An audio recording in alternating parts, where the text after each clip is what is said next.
mencionarlo, de lo contrario la clase va a ser grabada y como siempre pues la vamos a estar subiendo para que ustedes la puedan tener a mano. Vamos a poner la presentación aquí. ¿Okay?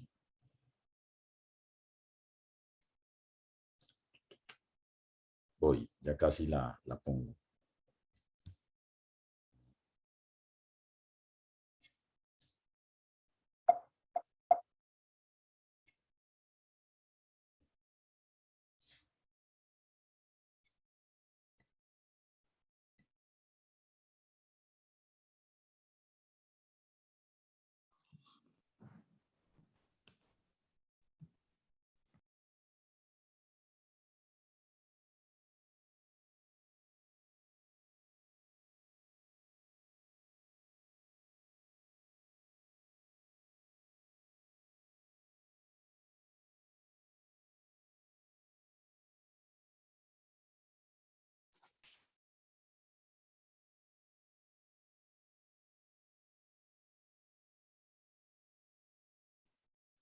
Listo, ya estoy de regreso.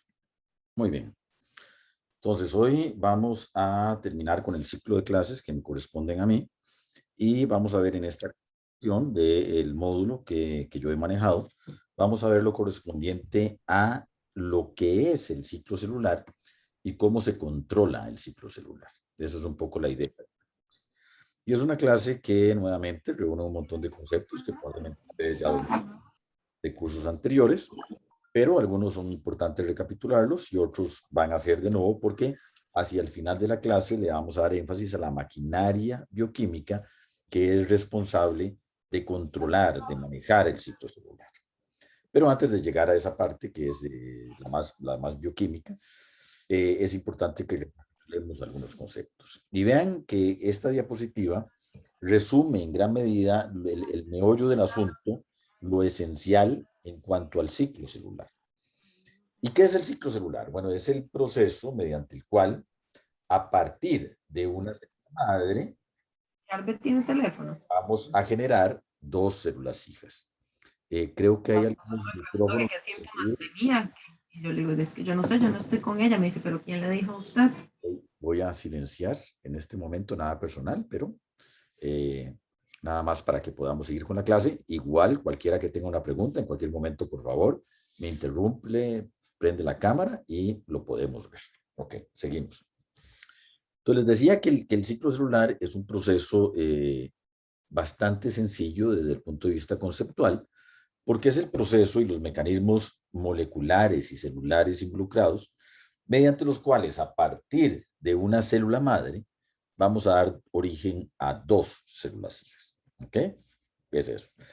Y vean que en el momento que una célula hija acaba de nacer como tal, en su categoría de célula hija, ella pues entonces se convierte en ese momento en una potencial célula madre que puede continuar en el ciclo celular reproduciéndose teóricamente de manera indefinida. Ya sabemos que las células, al menos las células eucariotas de organismos multicelulares, no se dividen de forma indefinida, porque eso básicamente sería un proceso oncológico, un cáncer. Y el ciclo está altísimamente regulado. Pero en términos generales y globales es ese proceso. Una célula madre da origen a dos células hijas y entonces cada una de las células hijas es entonces una célula madre que nuevamente tiene el potencial de volver a dividirse y repetir múltiples veces lo que es el ciclo celular. ¿Ok?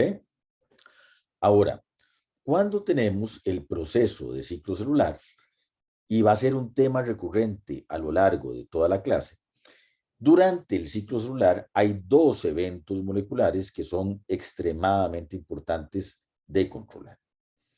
Y entonces, una célula madre, para cumplir con estos requisitos y con estos eventos durante el ciclo celular, lo que tiene que hacer es, primero, dividir en copias iguales y en cantidades iguales su ácido nucleico. Y segundo, segregar de manera exactamente igual ese ácido nucleico. Entonces lo podemos ver en términos de una herencia.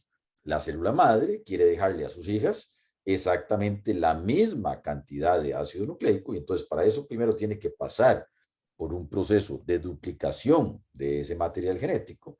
Y después, no es solo duplicar, no es solo generar la herencia que se va a dejar, sino que adicionalmente la célula madre tiene que ponerle muchísima atención a la separación de esa herencia, para que no le pase lo de Figueres, ¿verdad? Que ahora está peleado con toda la familia porque la herencia no fue repartida equitativamente de acuerdo a su percepción. Bueno, la célula madre tiene que garantizarse que ahí sí, en una herencia, cuando se va a repartir esa herencia se reparta de manera equitativa. Y eso es fundamental. ¿Cuál es el escenario ideal para... hay en el chat dice Kimlo, no, no se preocupe, Kimlo, no, no hay ningún problema, nada más apagamos y ya, todo bien, no se preocupe. Entonces, les decía que la herencia es tan importante generarla como repartirla adecuadamente. Y entonces, mucho de los mecanismos de control del ciclo celular que vamos a ver en esta clase están ligados precisamente a la generación y a la repartición de esa herencia. ¿Ok? Ahora, si ustedes, bueno, ustedes están, como me dijeron ahora, están iniciando la carrera, están en segundo año y probablemente no han tenido la oportunidad de ver células eucariotas crecidas en el laboratorio. Pero si ya tuvieron la oportunidad o si la tienen muy pronto, ojalá que sea más pronto que tarde, van a notar que si ven células eucariotas crecidas en el laboratorio, van a notar que aproximadamente el 90-95% de las células tienen una morfología, tienen una apariencia como de huevo frito. ¿Qué significa esto? Que tienen todo el citoplasma extendido y se aprecia claramente en el centro la posición en la que va el núcleo. No sé si recuerdan de la clase de la semana antepasada en la que vimos el citoesqueleto, que había una inmunofluorescencia en la cual apreciábamos toda la red de los filamentos intermedios.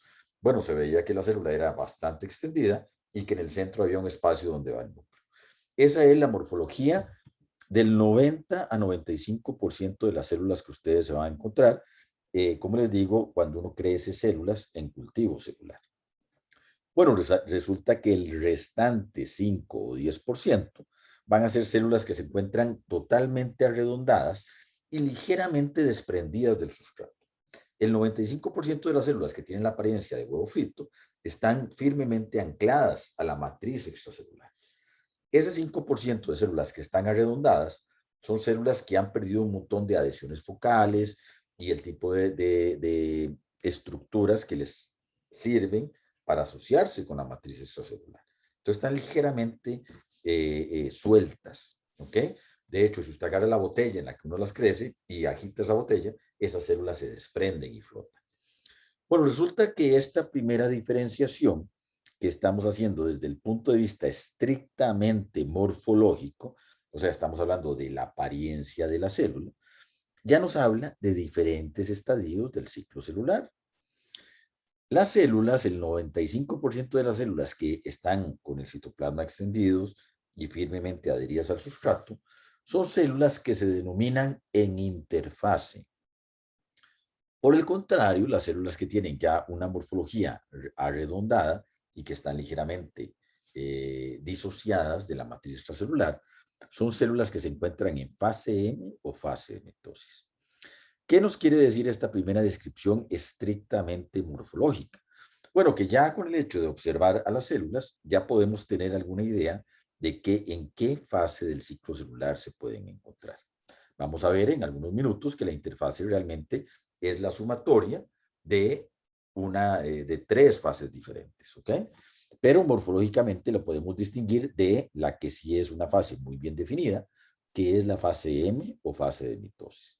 Y en la fase M o fase de mitosis lo que vamos a tener es uno de esos dos eventos que les mencioné en la diapositiva anterior, que es fundamental y que es el evento de segregación de los cromosomas. ¿Qué es lo que está ocurriendo durante la fase de mitosis? Vean que en algún momento durante interfase tiene que haber ocurrido la generación de la herencia, o sea, la duplicación o la replicación del ADN. Y durante la fase de la mitosis, entonces queremos que ese ADN sea repartido en partes exactamente iguales para que no haya pleitos familiares. ¿Ok?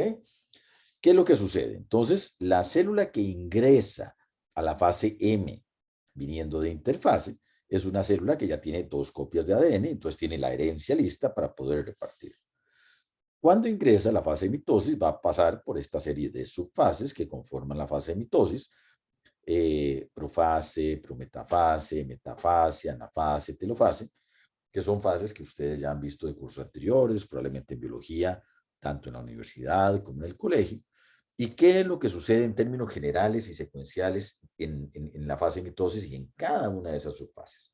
Bueno, lo que sucede es, primero que nada, y vean que aquí lo asociamos un poco a la clase de la semana antepasada, primero vamos a tener un evento de duplicación del centrosoma.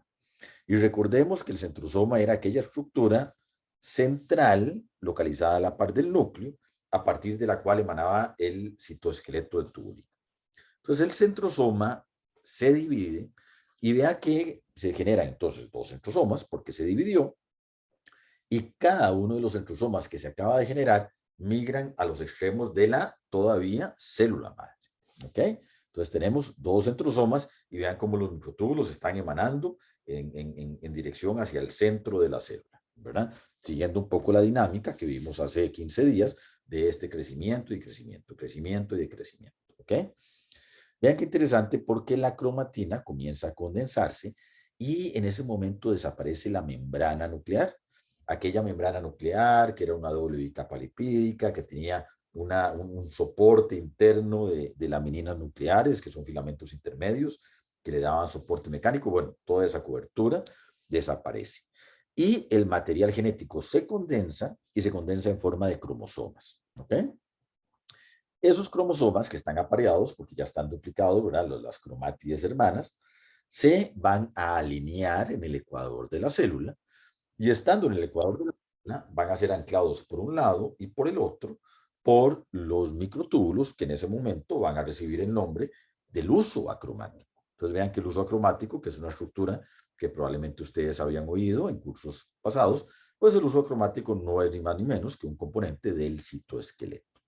Entonces, las cromátides hermanas son ancladas por los microtúbulos y una vez que son ancladas y que todas las cromátides están ancladas en el ecuador de la célula, comienzan a ser jaladas por los microtúbulos y entonces aquí tenemos una función muy interesante, muy elegante del citoesqueleto, ¿verdad? El cual es la segregación de los cromosomas. Y entonces comienza el proceso de segregación de los cromosomas de manera que cuando ocurre de forma ideal, vamos a contar en un extremo de la célula madre con una copia completa de ADN y en el otro extremo de la célula madre con una copia exactamente igual de ese ácido nucleico de la célula madre. Y en el momento que se completa la segregación, vea que se rearma, se ensambla de nuevo una cobertura nuclear alrededor de ese material genético y la célula entra en un proceso de citoquinesis. Déjenme ver si tengo la diapositiva acá. Aquí tengo la diapositiva. ¿Qué es la citoquinesis? Bueno, cuando ya los cromosomas están repartidos en uno y en otro extremo de la célula madre, se forma un anillo contráctil de actina, y recordemos que los anillos contráctiles de actina, ahí media la participación aquella molécula motora que interaccionaba con los filamentos de actina, que es la miosina. Entonces ahí se intercala la miosina, le proporciona una atracción contráctil de actina que comienza a presionar, a presionar, a presionar, a presionar, hasta que eventualmente totalmente pincha a la célula madre y genera las 2 células hijas. ¿Ok? Entonces vean que esta fase, la fase M, la fase de mitosis del ciclo celular, tiene como propósito generar una segregación exitosa y equitativa del material genético que previamente se ha duplicado. Y cuando se completa, bueno, si ocurrió de manera correcta, esto se realizó. ¿Ok? Vean cómo se aprecia todas las diferentes subfases de la mitosis en la vida real.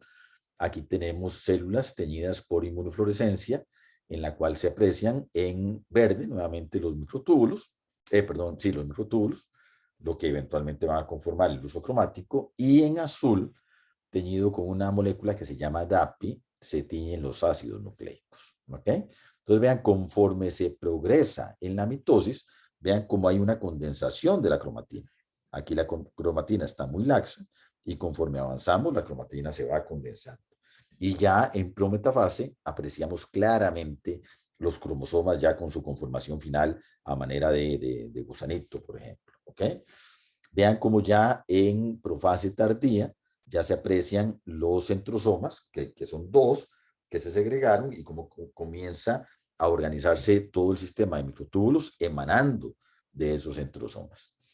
Aquí ya lo tenemos claramente, ¿verdad? Vean todos los cromosomas alineados en el ecuador de la célula madre, los centrosomas, toda la red de microtúbulos formando el uso cromático, y aquí ya tenemos el proceso de segregación, pero viéndolo en células reales, vean cómo ya los cromosomas comienzan a separarse hasta que eventualmente vean cómo esta conformación de cromatina condensada ya se revierte, vamos a tener un material nucleico otra vez laxo, ya probablemente aquí ya tenemos una cobertura nuclear alrededor del núcleo de la futura célula hija y eventualmente se forman las dos células hijas, ¿ok?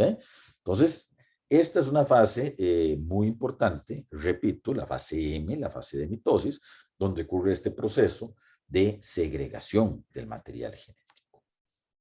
Muy bien. Entonces, esto es lo que acabamos de ver aquí, la fase M. Ahora, estas tres fases que tenemos acá son las que en conjunto se van a denominar como interfase, ¿verdad? Aquella fase larga que definimos morfológicamente como las células que están ancladas a la matriz extracelular y cuyo citoplasma está extendido. Entonces, ¿cuáles son las fases que conforman a la interfase? Bueno, y que son las que completan el ciclo celular. Vamos a tener la fase G1, la fase S y la fase G2. Y ellas cuatro entonces van a formar el ciclo celular, mitosis G1, S, G2, mitosis G1, S, G2. ¿Ok? La fase de mitosis la acabamos de analizar en detalle y en ella ocurre uno de los eventos que les mencioné al principio de la clase que es fundamental, la segregación del material genético. El otro evento que les había mencionado, que también es muy importante, es la duplicación del material genético, o sea, la generación de la herencia. Y ese evento ocurre durante una fase que está bien representada por el nombre o por el acrónimo que tiene, que es la fase S. Y S viene de síntesis. ¿Por qué? Bastante obvio, bastante evidente, porque durante esta fase se da la síntesis del ADN, se da la replicación del ADN. Entonces vean como la fase S y la fase M van a ser representativas de los dos eventos que les mencioné, que son fundamentales. La generación de la herencia, la generación del capital genético, y en la fase M, la repartición de ese material genético, o sea, la segregación para una y otra célula hija del material genético que cada una va a heredar. ¿Ok? Y en medio de ellas vamos a tener dos fases, la fase G1 y la fase G2. Y vean que estoy diciendo en medio. Y cuando hablo de en medio, también me refiero a una palabra en inglés que se llama gap.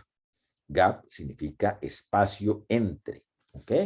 Entonces tenemos una fase que es un espacio entre la fase M y S, que es la fase G1, y tenemos una fase que es un espacio entre la fase S y M, que es la fase G2. Y vean que ambas reciben ese acrónimo de G derivado de la palabra gap. Por eso una se llama G1, porque es la primera, gap 1, y la otra G2, gap 2, que es la segunda. ¿Ok? Ahora, si bien los eventos fundamentales y esenciales del ciclo celular están ocurriendo en fase S y en fase M, eso no quiere decir que las fases G1 y la fase G2 no sean importantes o que sean fases prescindibles. Vamos a ver más adelante que en un momento en particular de la embriogénesis, estas fases prácticamente desaparecen. Pero en células que están durante un ciclo normal de replicación, son fases extremadamente importantes. ¿Por qué? Porque son fases de preparación. El proceso de síntesis del ADN, de duplicación total, bajo buenos criterios de control de calidad del material genético, es un proceso extremadamente complejo desde el punto de vista molecular y tiene que estar altamente controlado y además requiere una maquinaria biosintética muy completa. Bueno, todo eso se prepara durante la fase G1. De la misma manera, el proceso ya de división total de una célula también es un proceso celular y molecularmente muy complejo, y la fase G2 es una fase preparativa para ese proceso. Entonces vean que las fases G1 y fase G2 son fases que, por un lado, le permiten a la célula tomarse un tiempo para hacer el control de calidad de cada uno de los procesos, y por otro lado, son fases que le permiten a la célula preparar todo el material que requieren para que las fases se den de forma adecuada. ¿Ok? Entonces, las vamos a entender como fases preparativas. También son fases que son muy importantes desde el punto de vista de crecimiento celular. Tengo una pregunta de Frida. Frida, adelante. Eh, ¿Sí me escucha, profe? Sí. Gracias. Es que no sé si es importante, pero ahora estaba viendo que en esta figura la fase M es como más corta que las demás fases. ¿Eso por qué es más corta? Digamos, en tiempo es más corta o de qué forma es? Y realmente en tiempo es más corta. La fase M puede durar 1 hora y tal vez todo el ciclo celular 24 horas, pero realmente el propósito de este dibujo en particular no es necesariamente estar dibujado a escala. ¿Ok? Entonces, sí es una fase que puede ser más corta de las demás, pero tampoco tratemos de interpretar de que la fase más larga es la G1 y que la G2 es más larga que la S. Eso puede variar de célula a célula y puede variar dentro de un mismo tipo celular en condiciones fisiológicas diferentes. ¿Ok? Entonces, me Ah, parece ok. que su pregunta es muy atinada, pero no tratemos este diagrama en particular, no tratemos de representarlo en una escala totalmente relativa. ¿Ok? Ok, gracias, profe. Con mucho gusto. Muy bien. Muy bien, muchas gracias por la pregunta, Frida. Ok, entonces les decía que durante la fase G1 y la fase G2 también ocurre un evento muy importante, que es el crecimiento de la célula madre. Vean que durante todo el ciclo celular tiene que haber un proceso de crecimiento continuo, de manera que cuando la célula madre eventualmente se divida, no haya una pérdida de volumen neto de la célula. O sea, la idea es que las células hijas tengan el tamaño que la célula madre tenía cuando recién se dividió. ¿Entienden? Porque si no tenemos un crecimiento celular asociado al ciclo celular, si no hubiera un aumento del volumen, entonces si una célula se divide, va a generar 2 células de la mitad del tamaño y después estas se van a dividir y van a ser 2 células de la cuarta parte del volumen y así sucesivamente. Y entonces, tendiendo al infinito, la célula tendería a desaparecer. Entonces, no, la célula madre originalmente es pequeñita, crece, se divide y vuelve a quedar las células hijas del tamaño original de la célula madre cuando recién se dividió. Entonces, ese proceso de crecimiento también es un proceso importante que ocurre durante G1 y G2. Y vamos a ver en unos minutos qué sucede si G1 y G2 se acortan o casi que desaparecen, que vamos a tener una reducción neta en el volumen de la célula. ¿Ok? Muy bien. Entonces, vamos a ver rápidamente, una serie de modelos experimentales que han sido utilizados para estudiar y para analizar diferentes elementos del ciclo celular. Y después vamos a entrar a ver lo que son los puntos de control y la maquinaria bioquímica que controla el ciclo celular. Bueno, experimentalmente, uno de los modelos que ha sido más útiles para entender el ciclo celular es la utilización de levaduras. ¿Y por qué levaduras? Bueno, primero que nada, las levaduras son organismos unicelulares, pero son eucariotas. Y al ser eucariotas, poseen todos los mecanismos de control y la maquinaria bioquímica que va a controlar al ciclo celular.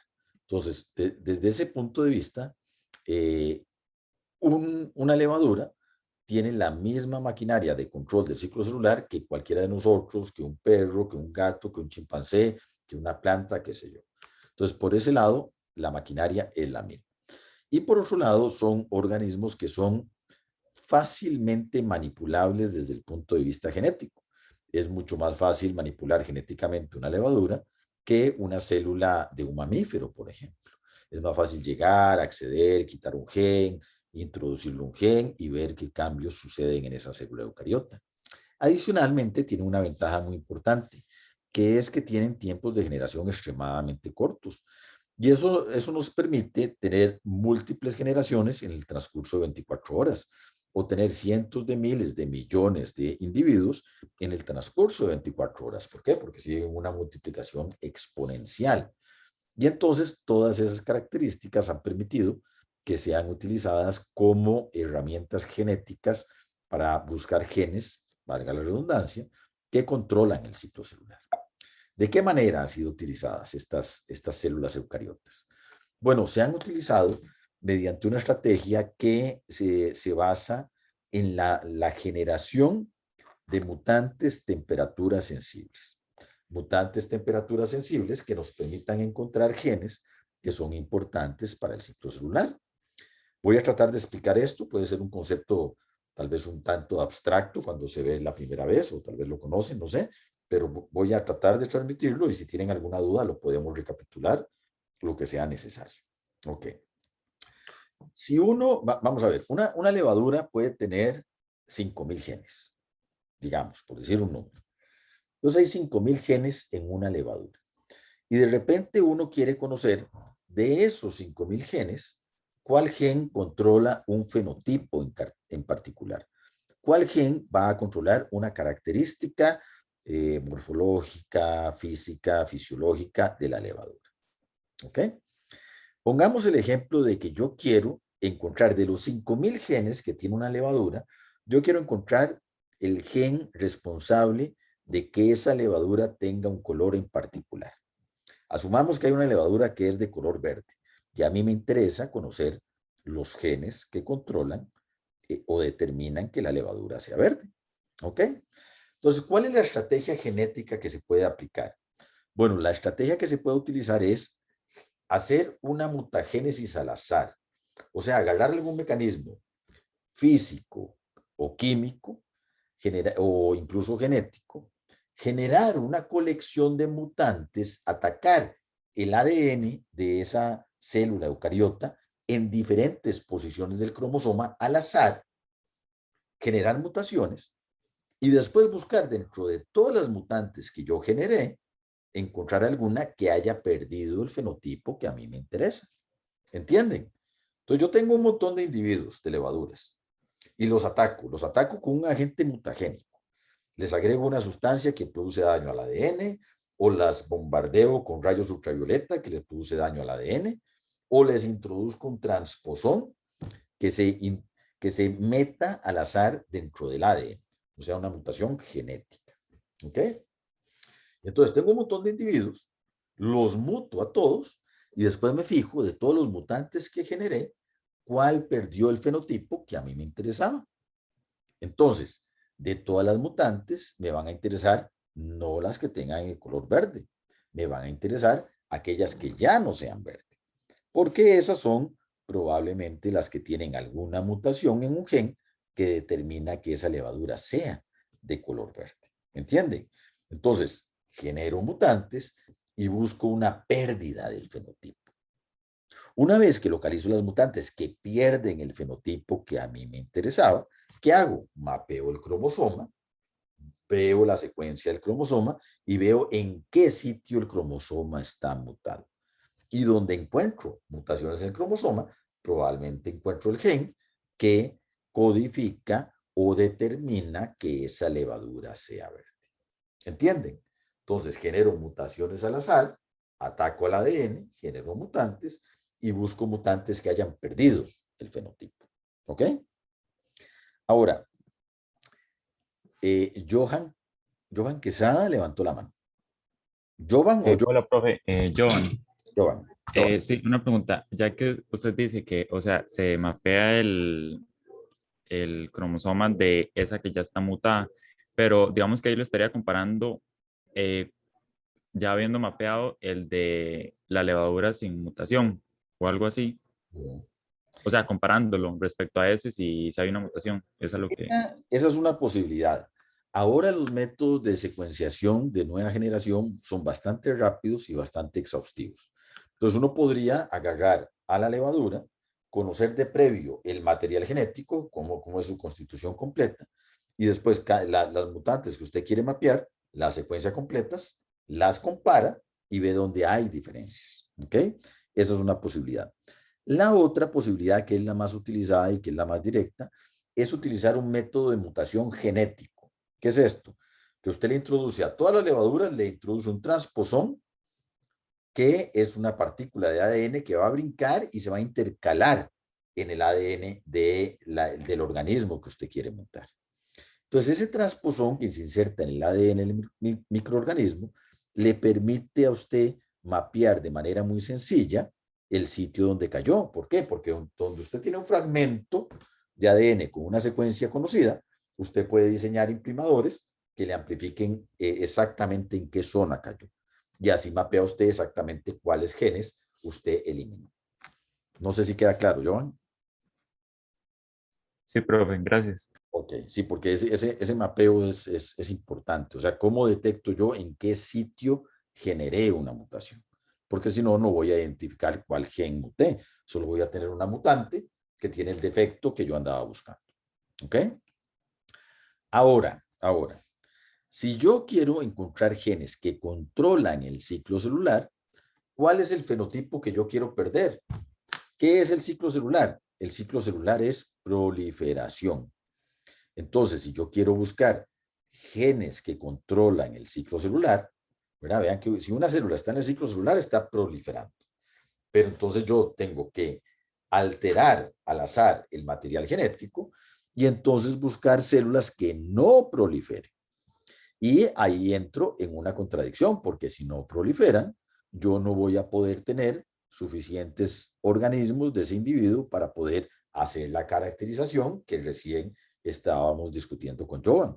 Yo necesito generar mutantes que luego se multipliquen para tener cientos de miles de millones de mutantes exactamente iguales para poder mapear la mutación.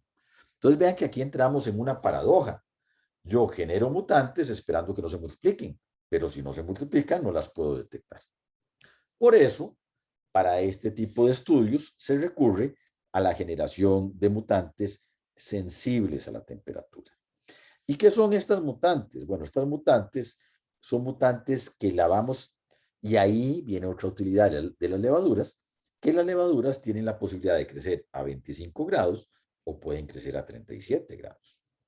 Entonces, yo voy a tener dos temperaturas a las cuales puedo crecer las mutantes. Entonces, yo tomo todos mis individuos, los someto al método mutagénico y los voy a crecer a la temperatura permisiva. ¿Qué es la temperatura permisiva? 25 o 37, lo que yo escoja. Yo escojo una o escojo la otra. En este caso en particular, se escoge la temperatura baja, pero pudo haber sido la alta. Esto es totalmente al azar. Entonces yo genero mutaciones, las pongo a la temperatura baja, o sea, 25 grados, y dejo que crezcan. Entonces cada mutante se va a reproducir y voy a tener cientos de miles de millones de individuos exactamente iguales. Entonces crecen a la temperatura permisiva. Después tomo cada uno de sus mutantes y los voy a pasar a otro medio de cultivo que voy a someterlo a la temperatura restrictiva. En las condiciones de este ejemplo, sería la alta temperatura o 37 grados. ¿Y qué me voy a fijar? Imagínense ustedes que yo tenga aquí 5,000 mutantes. Todos esos mutantes los trato de crecer a 37 grados y de los 5,000 solo crecieron 4,995. Hubo 5 que no crecieron a la temperatura alta. Esos 5 son los que me interesan. Pero como ya me crecieron a la temperatura baja, ya tengo suficiente cantidad de individuos para poder mapear la mutación. ¿Entienden? Entonces se recurre a la estrategia de generación de mutantes sensibles a la temperatura. Una vez que encuentro individuos que tengan o mutantes que tengan esa característica de que crecen a una temperatura pero que no crecen a la otra temperatura, los tomo, hago el mapeo de la mutación, como estábamos discutiendo con Joan, a través de métodos moleculares que nos permitan detectar qué zona del ADN fue afectada, y en ese momento probablemente descubrí y tuve la fortuna de encontrar genes que son importantes para el control del ciclo celular. Entonces, mediante esta estrategia se han identificado una vasta cantidad, una gran cantidad de genes que controlan el ciclo celular. Y son genes que ustedes se los van a encontrar en la literatura con el acrónimo de CDC. CDC en minúscula y en itálica, que es la manera, la nomenclatura apropiada para representar de manera escrita un gen. Entonces, de ahora en adelante, cada vez que vean un gen que se llama CDC, ya saben y se pueden referir a esta clase de cómo fueron encontrados, cómo fueron localizados. Entonces vamos a tener CDC4, CDC8, CDC42, CDC21, qué sé yo. Y cada uno de esos genes controlando una parte particular del ciclo celular. Vean qué interesante que cuando yo tengo la mutante, por ejemplo, si esta es una mutante que tiene un defecto en un gen que controla el ciclo celular, cuando yo crezco a esos individuos a la temperatura permisiva, cada uno va creciendo por su lado y están creciendo de forma asincrónica. Cuando yo los agarro y los pongo a la temperatura restrictiva, todos se quedan arrestados en una fase del ciclo celular y se arrestan precisamente en la fase que es controlada con el gen que fue mutado por la estrategia que yo utilicé. Véanlo acá, aquí tenemos una mutante con una mutación en un gen de control del ciclo celular. Cuando una levadura se está dividiendo, es relativamente sencillo adivinar en qué fase del ciclo celular se puede encontrar, porque la levadura se va dividiendo por un proceso de gemación. O sea, no es como el que estábamos viendo anteriormente, que la célula madre crece, crece, crece y se generan después dos células iguales de exactamente el mismo tamaño, sino que a partir de la célula madre se forma una gemita, ¿verdad? Véanlo acá, esta es una célula madre, se forma una gemita y esa gemita va creciendo, creciendo, creciendo hasta que eventualmente se alcanza el tamaño de la célula madre y ahí en ese momento se divide. ¿Ok? Entonces vean esta mutante que tiene una mutación en un gen importante para el control del ciclo celular. Vean cómo cada uno de los individuos va creciendo por su lado. Cada uno está en una fase diferente del ciclo celular. Esta es una célula madre, esta es una célula madre con una gemita muy pequeña, esta es una célula madre con una gemita adolescente, ya casi adulta, esta podría ser una célula que ya se está dividiendo totalmente, entonces están creciendo de manera asincrónica. Esto sería a la temperatura permisiva. Cuando los colocamos a la temperatura restrictiva, vean cómo todos los individuos se quedan pegados en la misma fase del ciclo celular. En este caso en particular, ¿qué es lo que vemos? Que la gema tiene prácticamente el mismo tamaño que la célula madre. De hecho, aquí no podemos distinguir cuál es la célula madre y cuál es la célula hija. ¿Ok? ¿Eso qué nos diría? Que bueno, que probablemente esta mutante tiene un defecto en un gen que controla una etapa muy tardía del ciclo celular. Ese es el tipo de cosas que podemos aprender con estos experimentos. ¿Ok? Espero que haya quedado claro y si no, lo podemos retomar ahora o en cualquier momento que ustedes lo tengan a bien. Tengo una pregunta en el chat. Profe, ¿estos CDC se pueden utilizar para vigilancia de virus o algo parecido? No sé si podés expandir un poco la pregunta. Creo que era Kimberly. Kimberly es, ¿verdad? Sí, profe. Es que, no sé, en algún momento me parece que escuché algo de los CDC como en vigilancia genómica, como en algún tipo de vigilancia con respecto al SARS-CoV-2. No sé si se puede controlar de alguna manera por medio de esos CDC. Es que me parece que escuché algo parecido Claro, o claro. leí. Sí, habría que ver, habría que leer la información exacta que usted vio. Es muy posible que muchos de estos genes tengan que ver con los ciclos de replicación viral, porque los virus, como ya probablemente ustedes conocen y lo van a ver más en detalle a lo largo de la carrera, los virus interaccionan de forma muy estrecha con la célula eucariota porque precisamente se introducen en una célula eucariota y utilizan toda la maquinaria biosintética de la célula para poder multiplicarse. Y los virus han aprendido, y cuando digo aprendido es que molecularmente han interaccionado con células por cientos de miles de millones de años, y entonces capturan genes de las células para controlar ellos el ciclo celular.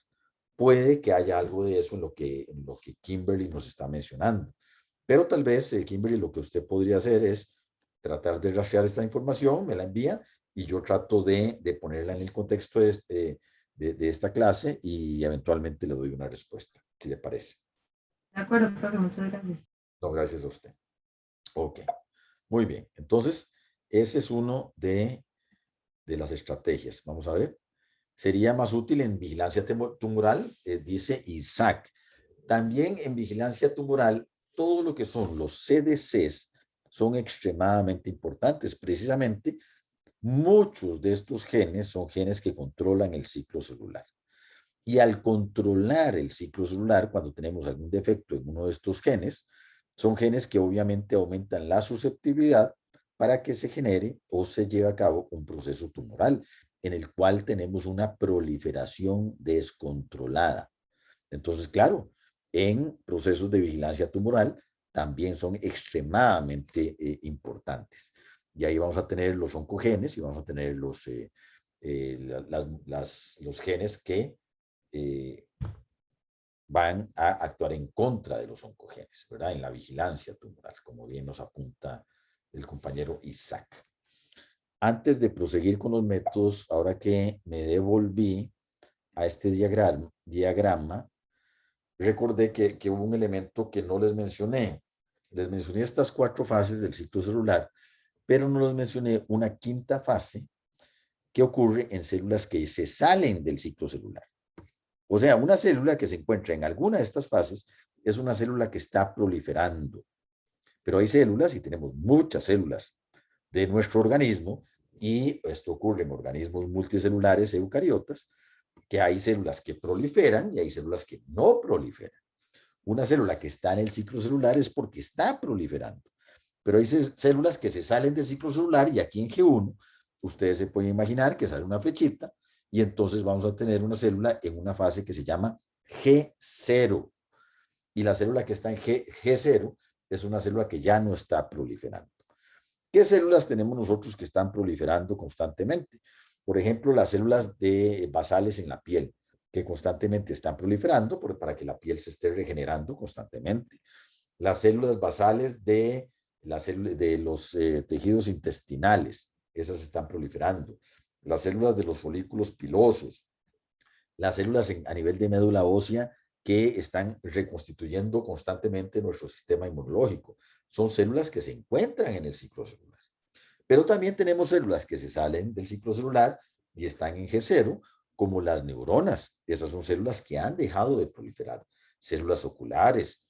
La tendencia, y así lo pueden ustedes también correlacionar, es que mientras menos diferenciada esté la célula, más va a proliferar. Y mientras más diferenciada, más especializada esté esa célula, menos va a proliferar. ¿Ok? Entonces la célula se sale del ciclo celular e ingresa a G0. Una célula como la neurona, por ejemplo, es una célula que está en G0 y de momento no conocemos, al menos en el ser humano, en mamíferos, no sabemos cómo hacer que una neurona reingrese al ciclo celular y comience a proliferar otra vez. Esta es la razón por la cual, si una persona sufre un derrame cerebral, por ejemplo, y una población de sus células del encéfalo mueren por falta de oxígeno, esa persona va a tener una serie de secuelas que son irreversibles. Esta es la razón por la cual, si uno sufre un accidente y se lacera la médula espinal, queda con algún tipo de cuadraplegia, que es totalmente irreversible y permanente. ¿Por qué? Porque no sabemos de momento cómo hacer que las neuronas se vuelvan a replicar. Si se replicaran de nuevo, habría regeneración y entonces serían síntomas reversibles. Entonces hay células que se salen del ciclo celular y no proliferan nunca más. Se salen de G1 a G0. Hay otras células, por ejemplo, los linfocitos, que se encargan de la protección a nivel inmunológico, que se salen del ciclo celular, nos andan patrullando por todo el organismo, buscando microorganismos que nos ataquen, y ellas patrullan en G0. Y una vez que encuentran algún microorganismo que nos atacan y ellas lo reconocen, reingresan al ciclo celular y comienzan a proliferar. Y entonces, una célula que reconozca un patógeno, por ejemplo, el patógeno de moda, el COVID, una célula que reconozca un patógeno al virus del COVID, lo va a reconocer y va a generar miles de copias de esa célula que todas reconocen al COVID y lo van a atacar. Entonces, el mensaje acá es que hay células que están en el ciclo celular proliferando. Hay células que se salen, que son las que se diferencian, son las que se especializan, dejan de proliferar. Y dentro de las que dejan de proliferar, hay algunas que pueden reingresar al ciclo celular y proliferar de nuevo, y hay otras que no lo hacen. ¿Ok? Eso es importante que lo tomemos en cuenta. Muy bien.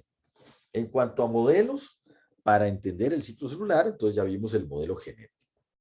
Hay otro modelo que es el modelo de ovocitos u óvulos gigantes de ranas. Particularmente hay una especie de ranas que se llama Xenopus livis, que tiene ovocitos tan grandes, que son incluso apreciados a simple vista.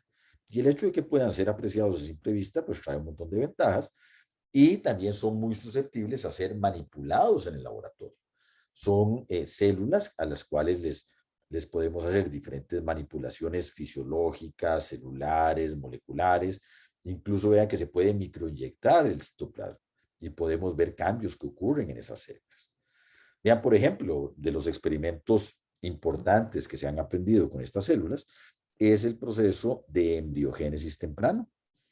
¿Qué es lo que hemos aprendido? Por ejemplo, si usted toma un ovocito gigante de una de estas ranas, vea la ranita aquí, aquí está el ovocito, y usted lo somete a un proceso de fecundación, de fertilización, mediante la adición de espermatozoides, usted puede monitorear en ese tipo de ovocitos los ciclos celulares tempranos que ocurren durante el evento de embriogénesis.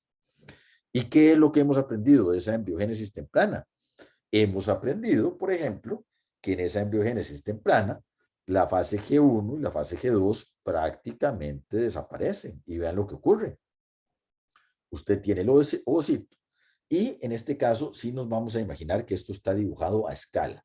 De aquí a acá, imaginemos que está dibujado a escala. Realmente el tamaño que tenemos acá es un tamaño relativo que nos representa bien los tamaños reales. Vean qué es lo que sucede si la fase G1 y la fase G2 desaparecen.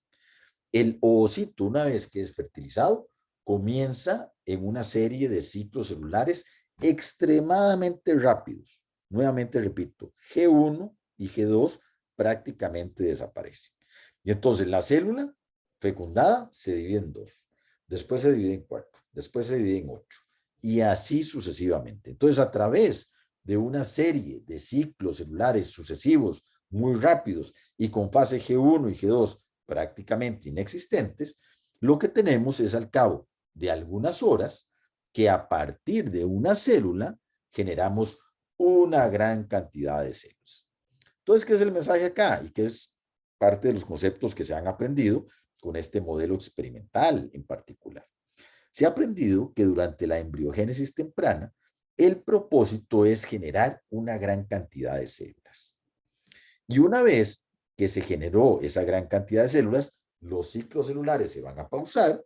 Nuevamente vamos a tener una fase G1 y una fase G2 apreciables y ya va a comenzar el proceso de diferenciación de las diferentes estructuras a partir de este embrión que recién se acaba de formar. Entonces vean que durante la embriogénesis temprana tenemos esos ciclos celulares extremadamente rápidos con el propósito de generar muchas células y ya después se pausan para que el proceso de diferenciación celular se lleve a cabo. Y esto obviamente, como dicen los norteamericanos, there's no free lunch, no hay un almuerzo gratis. Obviamente este es un proceso que al disminuir dramáticamente la fase G1 y la fase G2 es un momento altísimamente vulnerable para el embrión. Porque en este momento, al no tener fase G1 y fase G2, no tenemos este espacio para efectuar el control de calidad de la replicación y segregación del ADN. Entonces, en este momento, si tenemos un problema a nivel genético, probablemente se nos van a acumular mutaciones y ustedes saben que la parte o la fase más vulnerable de un embrión es la fase temprana, porque precisamente no hay chance de reparar esas mutaciones. Por ejemplo, ustedes se pueden imaginar que una madre que tiene un embarazo de 2 semanas y se somete a rayos X por accidente, ese embrión va a ser altísimamente vulnerable y probablemente va a ser perdido por esa sobreexposición a los rayos X.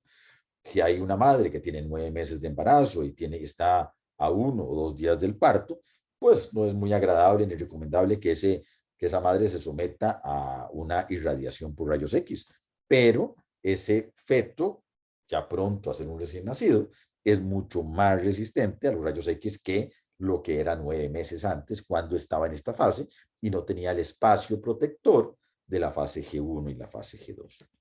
Tenemos un comentario. Este tipo de experimentos los vamos a realizar en algún punto de la carrera. Sí, yo creo que vamos a ver células crecidas en cultivo celular, precisamente esto que lo que sigue.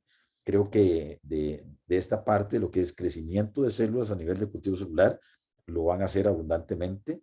Creo que vamos a tener chance de hacer secuenciación, mapeo de genes, probablemente, por lo menos desde el punto de vista teórico, ahí tenemos cursos en lo que vamos a ver, y probablemente en laboratorio hagamos algunas de las técnicas, y adicionalmente sí les recomiendo que busquen, si están interesados en este tipo de técnicas, sobre todo la experiencia del trabajo final de graduación es muy rica en que se puedan involucrar en un grupo de investigación para que tengan acceso a ejecutar estas técnicas desde un punto de vista más dedicado para ustedes. ¿Ok? Entonces yo esperaría que sí.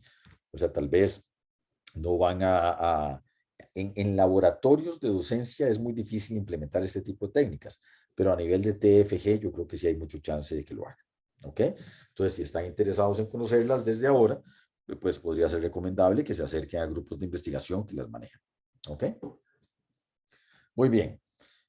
La tercera estrategia que se ha utilizado para estudiar y para aprender los componentes fisiológicos y moleculares que controlan el ciclo celular es la utilización de células de mamíferos crecidas en el laboratorio. Entonces, tomamos células, las crecemos en el laboratorio y ahí podemos aprender diferentes cosas. Por ejemplo, en este tipo de experimentos podemos distinguir qué células se encuentran en fase S o en fase de síntesis, ¿verdad? Ustedes saben que el ADN está compuesto de 4 bases nitrogenadas. Está la A, la T, la G y la C. Entonces, por ejemplo, si usted toma un tejido, usted agarra un tejido y le agrega la timina tritiada, o sea, marcada radioactivamente. Entonces, las células que se encuentren durante el periodo de exposición a esa base nitrogenada radioactiva, como está sintetizando activamente el ADN, la va a incorporar de forma covalente a su ADN. Y entonces, si usted de una colección de células, vean que estos son núcleos de diferentes células en un tejido, usted las somete o las expone a esa base nitrogenada tritiada, marcada radioactivamente.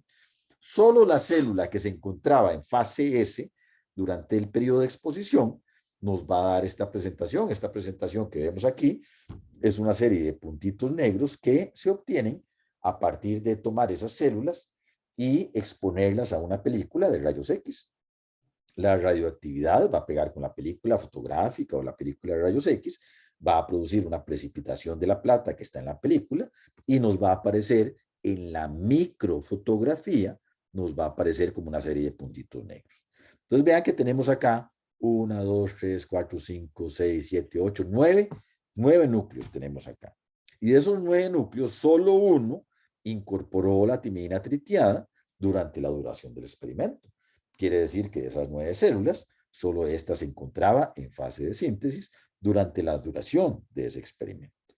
Eso lo puede hacer también usted con un análogo de la timina que es la bromodeoxiuridina, la cual la puede detectar también por inmunofluorescencia, no utilizando métodos radioactivos, sino utilizando anticuerpos que reconocen a la bromodeoxiuridina.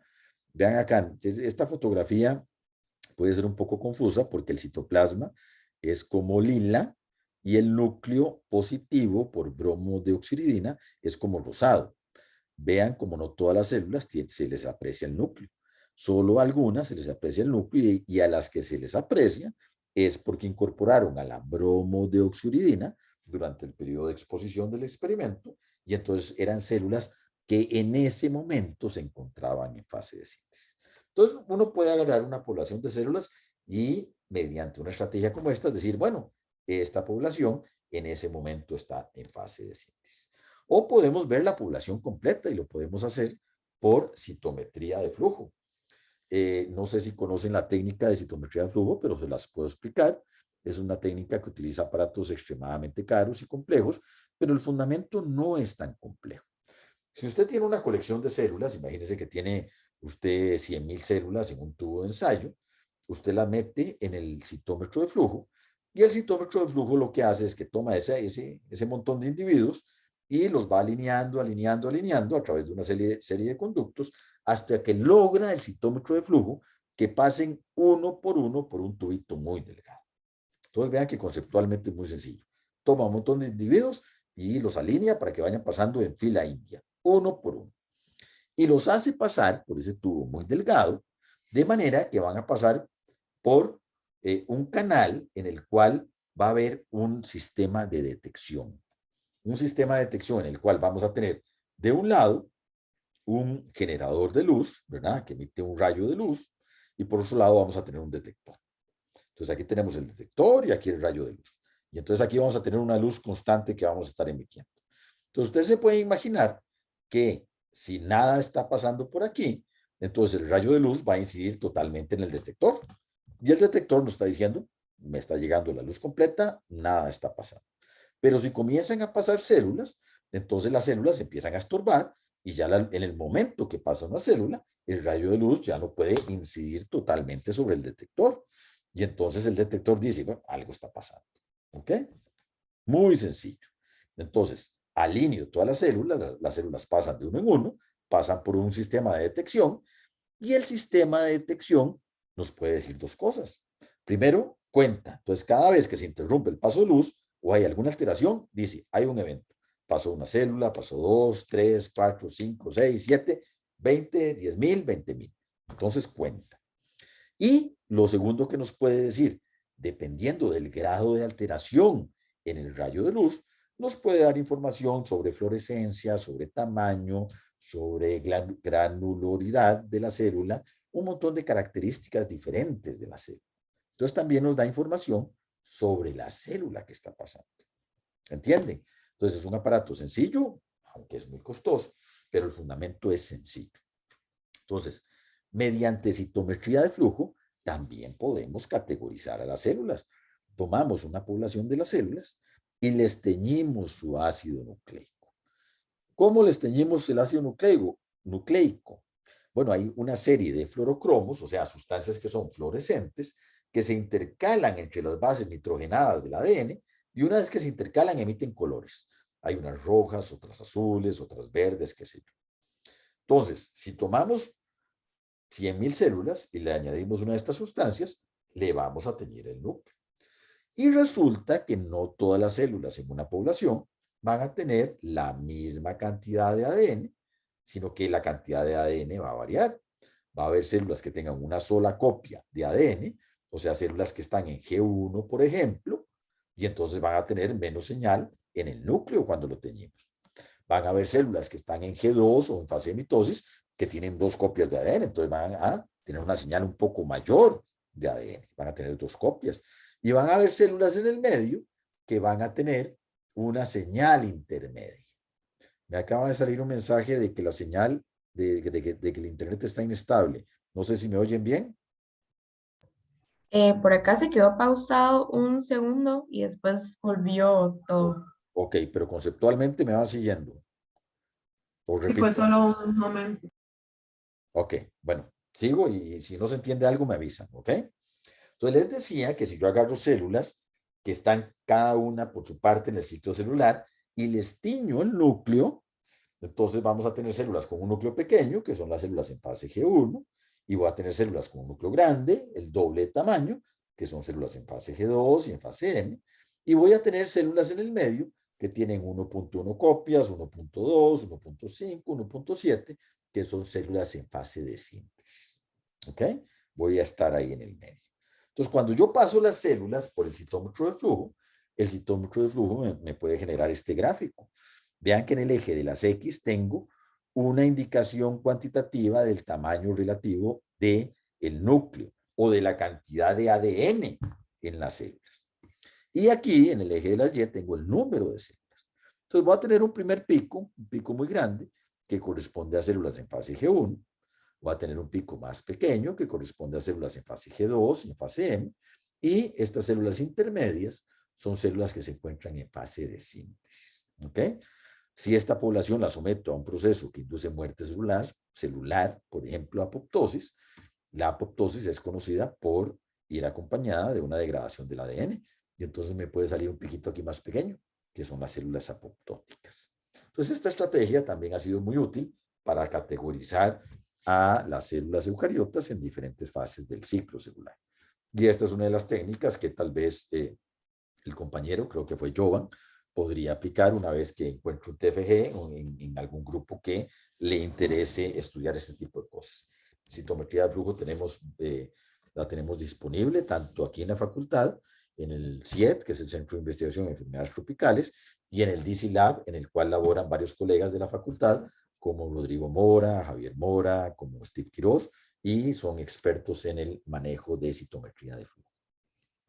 Tengo una pregunta en el chat o un comentario, vamos a ver. ¿Cómo pueden llegar estos indicadores fluorescentes hasta las bases nitrogenadas desde el exterior? ¿Cómo decir? ¿Cómo atraviesan la membrana plasmática y la membrana nuclear? Esto lo pregunta Isaac, es una excelente pregunta. Tenemos varias moléculas. Tenemos moléculas como el HESH, como el DAPI o como el yoduro de propidio. Algunas de estas, como el HESH, son permeables totalmente. Uno las agrega y ellas atraviesan la membrana plasmática, la membrana nuclear y tiñen directamente el núcleo. Hay otras que, para las cuales si queremos teñir unos núcleos, tenemos que someterlos a un proceso de permeabilización. O sea, tenemos que añadir un detergente para que abra la membrana plasmática y la molécula pueda ingresar. Entonces, por ejemplo, el yoduro de propidio es una molécula que genera una coloración de roja una vez que interacciona con el ADN, y es una molécula que se utiliza mucho para ver daño a nivel de membrana plasmática que esté asociado con un proceso de muerte celular. Entonces, usted lo añade a sus células y cuando de repente los núcleos comienzan a florecer, eso quiere decir que la célula no está muy bien porque ya la membrana se le abrió y la sustancia pudo entrar. ¿Verdad? Eso asociado un poco a la pregunta que nos hace Isaac. ¿Queda claro, Isaac? Entonces, la respuesta es que hay unas que sí, no hay que permeabilizar, pero hay otras que hay que permeabilizar. ¿Queda claro? Perfecto. Gracias, Isaac. Excelente pregunta.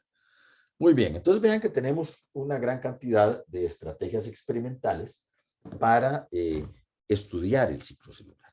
Bueno, ¿y qué hemos aprendido con esas estrategias? ¿Qué a través de décadas de investigación en ciclo celular, qué hemos aprendido? Bueno, vamos a ver eso en la última parte de la clase. La maquinaria que controla el ciclo celular. ¿Ok? Todas estas estrategias, la utilización de levaduras, la utilización de ovocitos gigantes, la utilización de células en cultivo celular de mamíferos que son sometidas a todos estos procesos, nos han permitido entender que existe una maquinaria central bioquímica que se encarga de controlar el ciclo celular. ¿Qué significa esto? Bueno, que una célula no prolifera de forma descontrolada.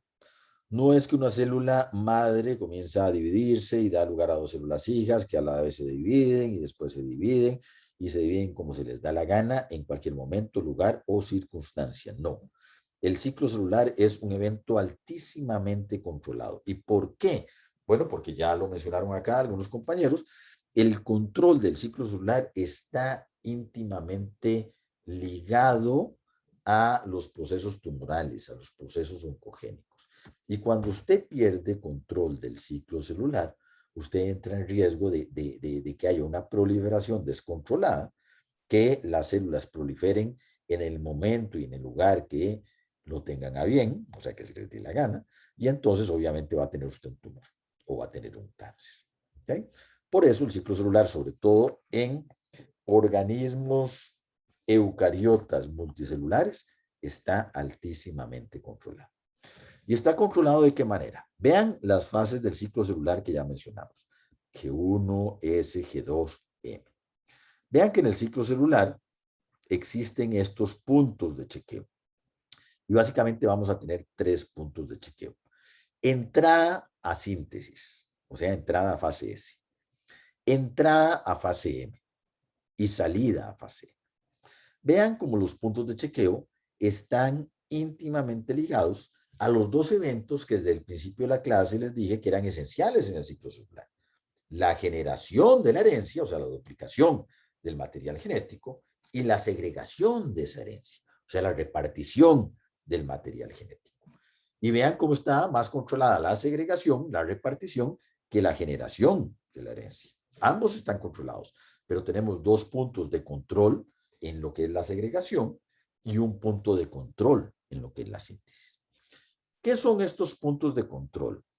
Los puntos de control son momentos, circunstancias particulares en las cuales la célula se va a hacer preguntas esenciales para decidir si pasa o no a la siguiente parte del ciclo celular. Y un punto de control, si ustedes me permiten hacer una analogía o una metáfora, lo pueden imaginar como una de estas casetillas de entrada que ahora están muy de modas en residenciales de estratos socioeconómicos altos de la sociedad. Tengo una pregunta de Gloriana. Adelante, Gloriana. Profe, no sé si, bueno, tal vez ahorita lo va a decir o no, pero me entra como la curiosidad porque la fase S no tiene también como algo que controle la salida, porque pensando lógicamente, digamos, si yo no logré generar doble de todo eso que necesito, digamos, para poder repartir la herencia, por decirlo así, entonces no tengo que repartir, o sea, si no he generado esas cosas dobles, no tengo que repartir. Entonces, ¿por qué ahí no hay una fase Claro, de salida que me regule eso y diga, ok, no hemos generado el doble, no podemos repartir porque ni siquiera tenemos que repartir? No sé si me explico. claro, totalmente excelente pregunta, Gloriana. Ahí lo que ocurre es que usted puede interpretar como la entrada a mitosis. La entrada a mitosis es realmente la salida de ese. Y entonces, cuando la célula se pregunta eso que usted está diciendo, bueno, yo entro a fase de síntesis. Entro a fase de síntesis con una copia de ADN. Y entonces la meta mía es copiar este ADN y tener dos copias exactamente iguales del ADN. Y además que sean de buena calidad, que no tengan mutaciones, porque yo quiero dejar una buena herencia a mis dos hijas. ¿Ok? Entonces, cuando la célula ingresa a fase de síntesis, la célula se compromete, y eso es un concepto, Gloriana, importante que tenemos que entender. El compromiso, una vez que se brinca el punto de chequeo, la célula comienza todo el proceso y lo sigue hasta el final. Entonces comienza a duplicar el ADN. Pero ¿qué pasa si lo que Gloriana nos menciona sucede? Que el ADN no se duplica adecuadamente o que tenemos, otra posibilidad, tenemos defectos en ese ADN. Entonces la célula no sale, no termina, no culmina esa fase. Y tenemos un arresto en el ciclo celular. Lo vamos a ver hacia el final de la clase. Si hay un daño en el ADN, el ciclo celular se detiene, la célula deja de proliferar y si el daño es muy grande, la célula comete apoptosis porque en el bien común del organismo multicelular prefiere matarse antes de propagar una mutación. ¿Ok?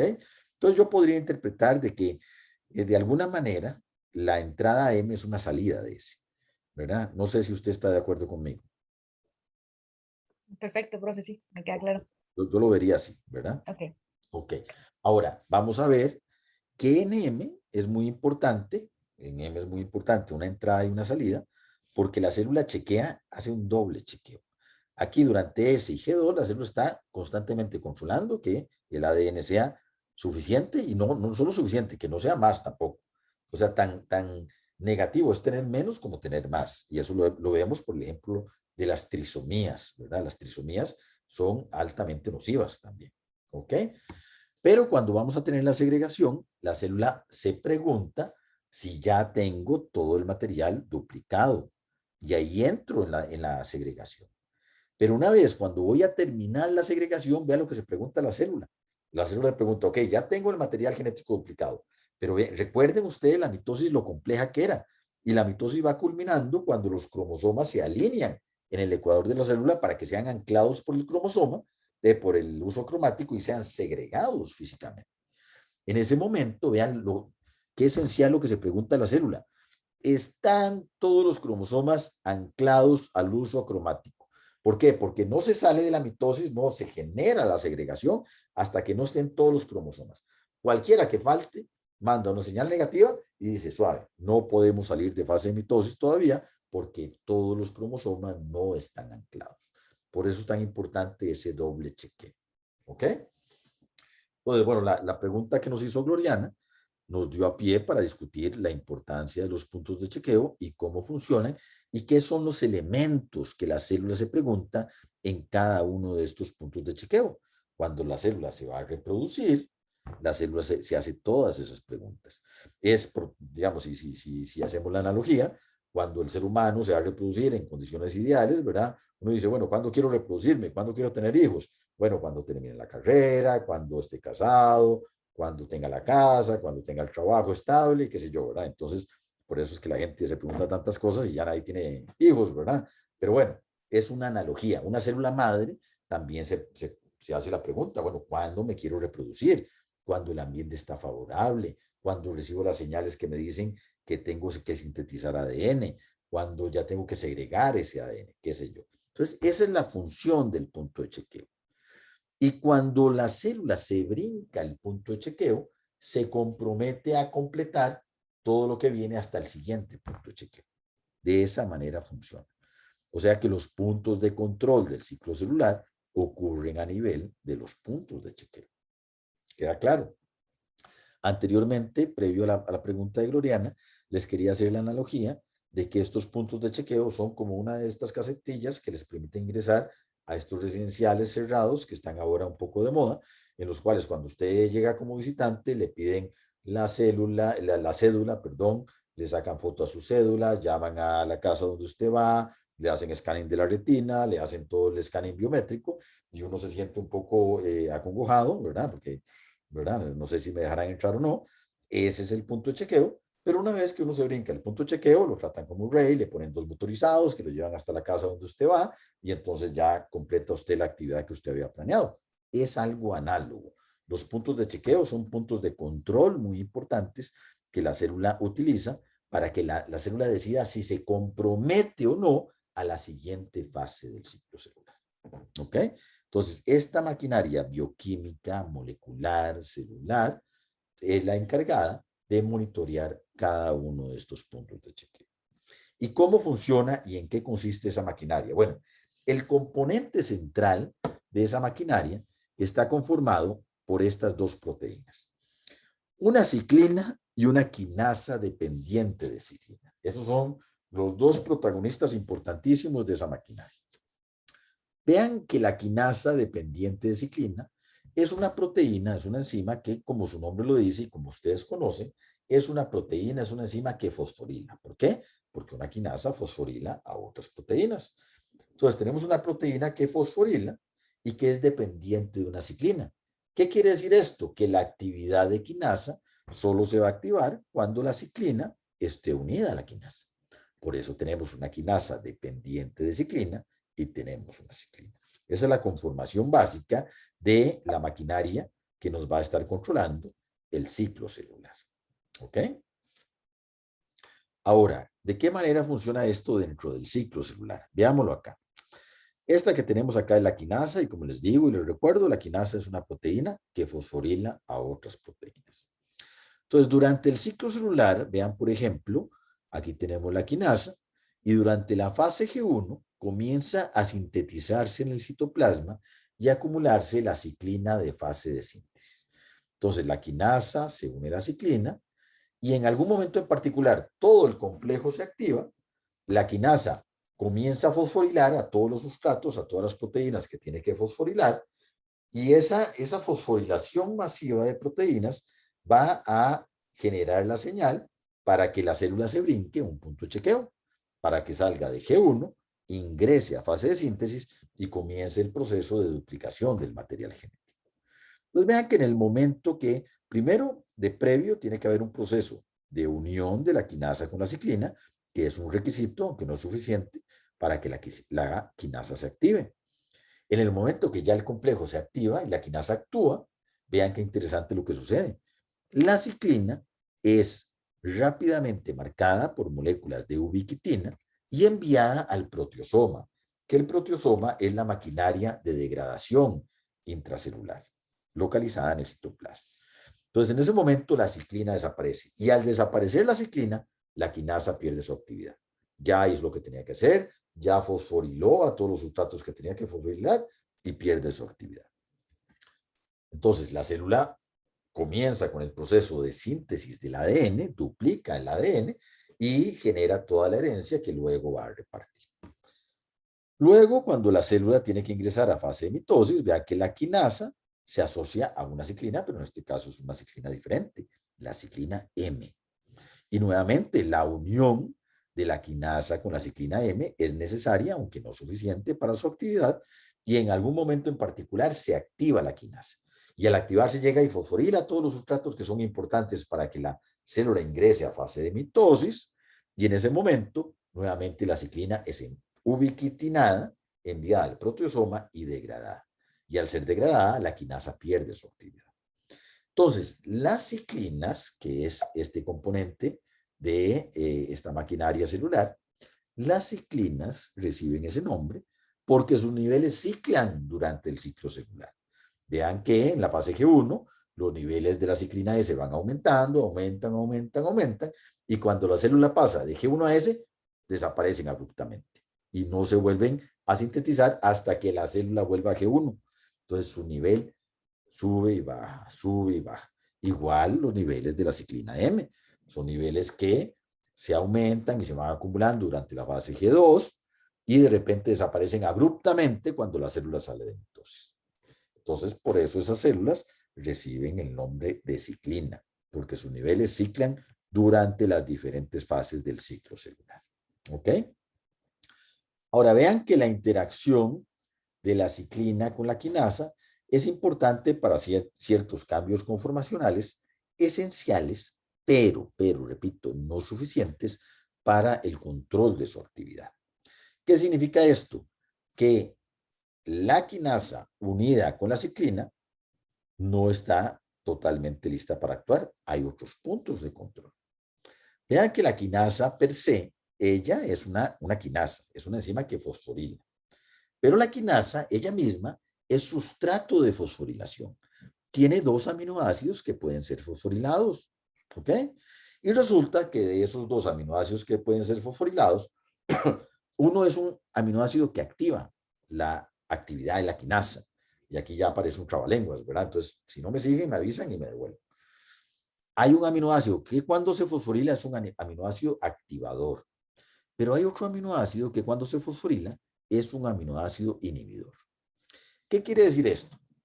Que cuando tenemos esta conformación, la quinasa unida a la ciclina y fosforilada aquí, pero no fosforilada acá, entonces el complejo puede actuar. Pero si viene una quinasa que actúa sobre la quinasa, y me siguen en el trabalenguas, cuando se fosforila el segundo aminoácido, aunque la quinasa esté unida a la ciclina y fosforilada acá, con solo que esté fosforilada aquí, ya no funciona. Necesitamos que una fosfatasa remueva ese grupo fosfato para que se vuelva a activar. ¿Estamos de acuerdo?